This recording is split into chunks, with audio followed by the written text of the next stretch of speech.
Let's play, discover, sister and brother. Mom, Dad, the high camp. You play and discover. What's up, Play and Discover kids? Today we're going to read Christmas in Neverland out of the 5-Minute Christmas Stories.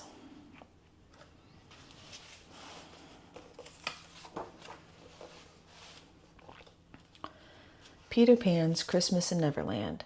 Wendy sighed as she looked around the Lost Boys' hideout. Neverland is wonderful, she said, but it's almost Christmas back home.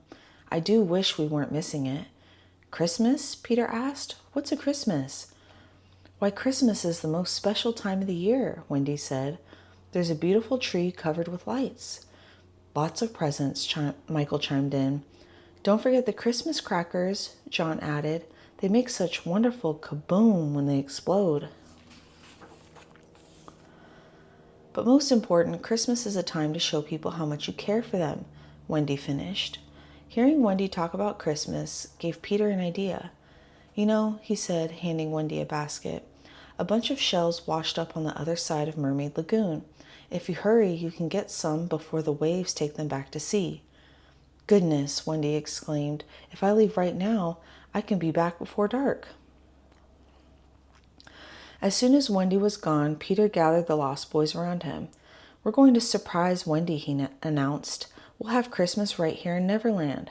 But how? John asked. Peter grinned. Follow me, he said. Peter and the Lost Boys hurried to the village where their friend Tiger Lily lived. We need presents for Christmas, Peter told the princess, and an extra special gift for Wendy. Do you have any ideas? I know just the thing, Tiger Lily replied. While Tiger Lily helped Peter make a beautiful beaded necklace for Wendy, her father taught the Lost Boys how to make arrowheads. Everyone had fun making their gifts. Peter and the Lost Boys thanked Tiger Lily and her father. Then they rushed off to keep preparing for their Christmas surprise.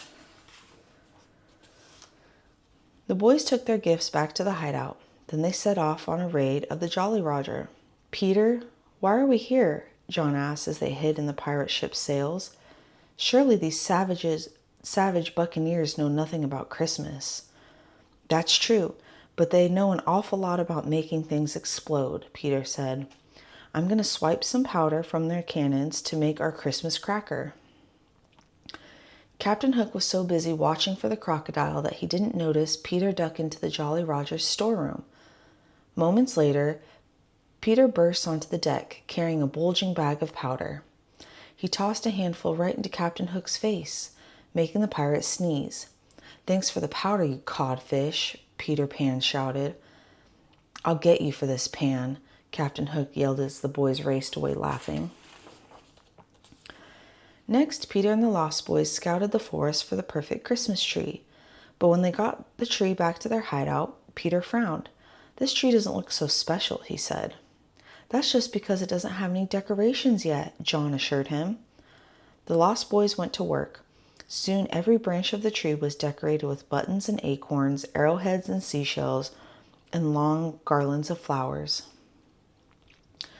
In no time, Lost Boys transformed the hideout. Beneath the festive tree stood piles of presents and stacks of homemade Christmas crackers. But something was still missing. The lights, Peter exclaimed. Where are the lights? We may have to do without them, John began, but before he could finish, a clever grin flashed across Peter's face. I'll find a way to make our tree light up, he vowed. Or my name isn't Peter Pan. Tinker Bell started jingling, but Peter interrupted her. No time for chit-chat, Tink, he said. Let's go.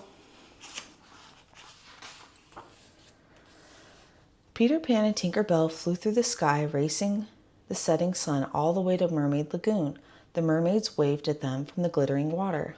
Peter, they cried, come tell us one of your stories. But Peter didn't have time for fun stories. Wendy would be home soon, and the Christmas tree still needed lights. The mermaids shook their heads. I don't think we can help with that, one said when Peter explained what he needed. Why not? Peter asked. I've seen the way Mermaid Lagoon lights up at night. If you let me borrow your lights, I'll bring them back tomorrow. Mermaid Lagoon lights up because our fish glows in the dark, another mermaid explained as a fish swam by. The fish won't glow if they leave the water. By the time Peter and Tinker Bell got home, twilight had fallen. But there's got to be some way to light that tree, Peter said. Tink put her hands on her hips and jingled at him, but Peter wasn't listening. Not now, Tink. I'm trying to think, he said. Tinker Bell stormed into her lantern, sending flashes of light around the clearing. That gave Peter a new idea. He hollered for the Lost Boys.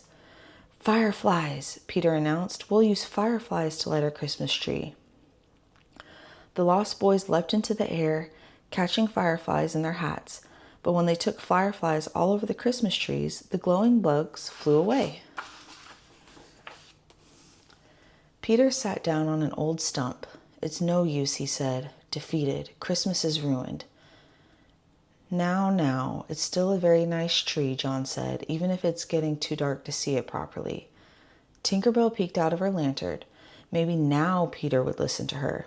She marched right up to him and started jingling and jangling as loud as she could. Peter Pan's eyes grew wide. You mean you could make the tree light up? He exclaimed. Why didn't you say that before? Moments later, Wendy returned to an unusually dark hideout. Hello, she called. Where is everyone?